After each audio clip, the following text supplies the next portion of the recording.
बिस्मिल्लाहिर्रहमानिर्रहीम।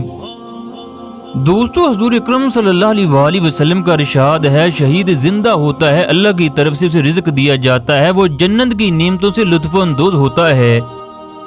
जो आदमी जन्नत में दाखिल हो गया वो पसंद नहीं करेगा कि वो दोबारा दुनिया की तरफ लौट जाए, मगर शहीद तमन्ना करता है वो दुनिया में वापस लौट जाए और बार बार अल्लाह की राह में शहीद हो जाए। ख़वातीन और हज़रात, हज़रत हमज़ा रज़ी अल्लाह ताला अन्हु की कब्र पर ऐसा मौज़ा हुआ जिसने हर मुसलमान का ईमान ताज़ा कर दिया। जब सैलाब की वजह से ओहद के शहीदों की कब्रें फटी और हज़रत हमज़ा रज़ी अल्लाह ताला अन्हु की कब्र से आवाज़ें आने लगीं, तो आप यकीन नहीं करेंगे एक सफाई करने वाले ने हज़रत हमज़ा की कब्र में क्या मौज़ा देखा। इस वीडियो ने पत्थर से पत्थर दिल को भी हिलाकर रख दिया। हुज़ूर अकरम सल्लल्लाहु अलैहि वसल्लम ने फरमाया था, हमज़ा तमाम शहीदों के सरदार हैं। जब हज़रत हमज़ा शहीद हुए तो नबी अकरम सल्लल्लाहु अलैहि वसल्लम फरमाने लगे, ऐ चाचा, आपकी जुदाई से बढ़कर मेरे लिए कोई और सदमा नहीं हो सकता। फिर आपने अपनी बेटी फातिमा और फूफी सफिया से फरमाया, खुश हो जाओ, अभी मेरे पास जिब्राईल अलैहिस्सलाम आए थे। उन्होंने मुझे खुशखबरी सुनाई कि हज़रत हमज़ा का नाम आसमानों पर इस तरह लिखा है, हमज़ा बिन अब्दुल मुत्तलिब अल्लाह के शेर हैं, उसके रसूल के शेर हैं। खुद के दिन हज़रत हमज़ा दुश्मनों से कह रहे थे, मैं अल्लाह का शेर हूँ। शहादत एक अजीम रुतबा है, अल्लाह ताला का कुरान पाक में इरशाद है, ऐसे लोग भी उन हज़रात के साथ होंगे जिन पर अल्लाह ने इनाम फरमाया, यानी अंबिया और सालिहीन के साथ शोहदा और सादिकीन होंगे, ये बहुत अच्छे रफीक हैं।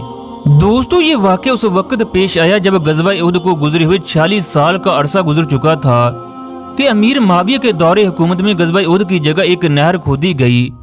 ये नहर अभी भी मौजूद है, आप वीडियो में इस नहर को देख सकते हो। इस नहर की वजह से बहुत से सहाबा कराम की कब्रें खुल गईं।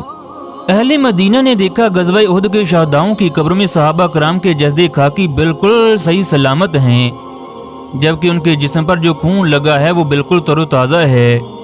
जब अहले मदीना के लोग उनके जिस्म पर हाथ रखते तो ये खून बहना बंद हो जाता, मगर जब हाथ उठाया जाता तो दोबारा खून निकलना शुरू हो जाता। सबको ये मालूम होने लगा ये पुरसकून नींद सो रहे हैं। कब्रों की खुदाई के दौरान एक सहाबी की मैयत को बेलचा लग गया, जिसकी वजह से वहां से ताज़ा खून निकलने लगा।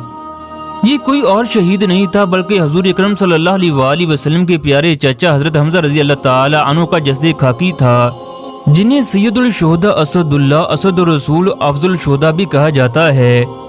एक और भी रवायत है, दो और सहाबियों की कब्र खोदी गई, ये दोनों अंसारी सहाबी थे। सैलाब की वजह से इनकी कब्र खोदी गई ताकि इनकी जगह बदली जा सके। जब इनकी कब्रें खोली गईं तो इनके जिस्मों में कोई फर्क नहीं था, ऐसा मालूम होता था कि गोया इन्हें कल ही दफन किया गया हो। इनमें से एक सहाबी का हाथ शहादत के वक्त उनके जख्म पर था, ये सहाबी इसी हालत में दफन किए गए। लोगों ने जब इनके हाथ को उठाया तो ये हाथ इसी तरह वापस चला गया। गज़वा उहद के वक्त ये तमाम सहाबा शहीद हुए थे। कब्रें खोदने का ये वाक़या 40 साल के बाद का है। एक और रवायत में है, हज़रत अब्दुल्ला बिन जाबर फरमाते हैं, हज़रत अमीर माविया ने नहर की खुदाई के वक्त ऐलान करवाया, जिस किसी के गज़वा उहद में शहीद हुए वो गज़वा उहद की जगह पर पहुंच जाएं।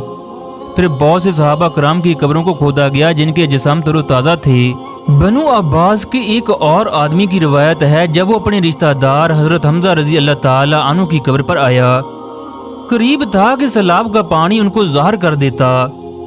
मैंने जब उनको कब्र से निकाला तो उनका जिस्म बिल्कुल तरोताज़ा था। उन पर वो चादर थी जिसके जरिए हुज़ूर अकरम सल्लल्लाहु अलैहि वसल्लम ने उन्हें दफनाया था। उनके कदमों पर घास थी। मैंने जब उनका सर अपनी गोद में रखा तो उनका सर सूरज की तरह चमक रहा था। फिर हमने नई कब्र खोदी और नया कफन देकर उन्हें दफना दिया। कुरान पाक में है, जो लोग अल्लाह की राह में कत्ल किए जाते हैं उनको ये ना कहो कि वो मुर्दा हैं, बल्कि वो तो जिंदा हैं मगर तुम्हें खबर नहीं। फिर फरमाया, जो लोग अल्लाह की राह में कत्ल किए गए उनको मुर्दा ना समझो, बल्कि वो तो जिंदा हैं, अपने परवरदिगार के मुकर्रब हैं, वहाँ खाते पीते और खुश हैं। इसी जगह ऐसे सहाबी की भी कब्र है जो सलाम कबूल करने से पहले बड़े मालदार थे, मगर जब सलाम कबूल किया तो मालो दौलत से मुंह मोड़कर फिक्र फाका की जिंदगी गुजारने लगे। एक दफा ये हुज़ूर अकरम सल्लल्लाहु अलैहि वसल्लम की खिदमत में इस तरह हाजिर हुए, इनकी कमर पर एक तस्मा बांधा हुआ था। आपने अपने सहाबी को देखकर दूसरे सहाबा से कहा, یہ شخص کو دیکھو، اللہ تعالیٰ نے ایمان کی روشنی سے اس کا دل منور کر دیا۔ میں نے اسے مکہ میں اس حال میں دیکھا کہ اس کے ماں باپ اسے اچھا سے اچھا کھانا کھلاتے تھے۔ میں نے دیکھا اس کے جسم پر 200 درہم کا لباس ہوتا تھا، مگر اس شخص نے اللہ اور رسول کی محبت میں اپنے آپ کو اس حال تک پہنچا دیا۔ جب یہ صحابی غزوہ احد میں شہید ہوئے تو ان کے پاؤں پر گھاس کو ڈالا گیا، کیونکہ کفن کی چادر اتنی چھوٹی تھی، اگر پاؤں کو ڈانپتے تو سر ننگا ہو جاتا، اور اگر سر کو ڈانپا جاتا تو پاؤں ننگے ہو جاتے۔ حضور اکرم صلی اللہ علیہ وآلہ وسلم کی وصیت پر پاؤں کو ننگا رکھا گیا۔ غزوہ احد کے دن ایک عورت بڑی تیزی سے آئی، قریب تھا کہ وہ شہداء کی لاشوں کو دیکھ لیتی۔ نبی اکرم صلی اللہ علیہ وآلہ وسلم اس چیز کو اچھا نہیں سمجھتے تھے کہ خاتون انہیں دیکھ سکے۔ حضور اکرم صلی اللہ علیہ وآلہ وسلم نے فرمایا، اس عورت کو روکو، اس عورت کو روکو۔ حضرت زبیر کو اندازہ ہو گیا یہ میری والدہ ہے، چنانچہ یہ صحابی دوڑتے ہوئے ان کے پاس گئے۔ جب حضرت زبیر کی ماں نے انہیں دیکھا تو ہاتھ سے دوسری جانب دھکیل دیا۔ حضرت زبیر اپنی والدہ سے کہنے لگے، حضور اکرم صلی اللہ علیہ وآلہ وسلم نے آپ کو قسم دلائی ہے کہ ان لاشوں کو مت دیکھیں۔ یہ سنتے ہی وہ رک گئی، انہوں نے 2 کپڑے نکالے، کہنے لگی یہ 2 کپڑے ہیں جو میں اپنے بھائی حمزہ کے لیے لائی ہوں، کیونکہ مجھے ان کی شہادت کی خبر مل چکی ہے، تم ان کپڑوں سے ان کو کفن دینا۔ جب حضرت زبیر ان کپڑوں سے حضرت حمزہ کو دفن کرنے لگے تو دیکھا کہ ان کے پہلو میں ایک انصاری شہید ہوئے ہیں، ان کے ساتھ وہی سلوک کیا گیا جو حضرت حمزہ کے ساتھ کیا گیا۔ حضرت زبیر کو شرم محسوس ہوئی کہ حضرت حمزہ کو 2 کپڑوں میں کفن دیں، جبکہ انصاری کو ایک کپڑا بھی میسر نہ ہو، چنانچہ دونوں کو ایک ایک کپڑے میں کفن دیا گیا۔ ان کے قد لمبے تھے جس کی وجہ سے پاؤں نظر آ رہے تھے، لہٰذا پاؤں پر گھاس کو ڈالا گیا۔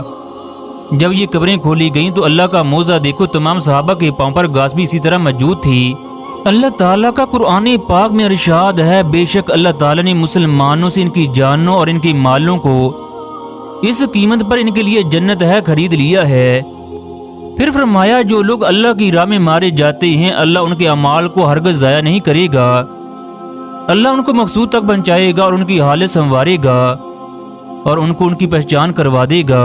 ایک صحابی عورت حضرت فاطمہ رضی اللہ تعالی عنہ بتاتی ہے، میں ایک دفعہ حضرت حمزہ کی قبر کی زیارت کے لیے گئی، میں نے قبر کے سامنے کھڑے ہو کر سلام کہا تو حضرت حمزہ نے قبر کے اندر سے میرے سلام کا جواب دیا، جس کو میں نے اپنی کانوں سے سنا۔ ایک دفعہ ایک قبیلے کا آدمی حضور اکرم صلی اللہ علیہ وآلہ وسلم کے پاس آیا، کہنے لگا، میرے ہاں ایک بیٹا پیدا ہوا، میں آپ سے عرض کرنے آیا ہوں آپ اس کا نام رکھ دیں۔ آپ صلی اللہ علیہ وآلہ وسلم نے اس کا نام حمزہ رکھا۔ آپ نے فرمایا، لوگوں میں مجھے سب سے زیادہ محبت اپنے چچا سے تھی، لہٰذا انہی کے نام پر اپنے بچے کا نام رکھو۔ ایک دفعہ حضرت حمزہ رضی اللہ تعالی عنہ نے جبرائیل علیہ السلام کو اصلی حالت میں دیکھنے کی خواہش کا اظہار کر دیا۔ آپ نے اپنے چچا سے کہا، آپ جبرائیل علیہ السلام کو دیکھنے کی طاقت نہیں رکھتے۔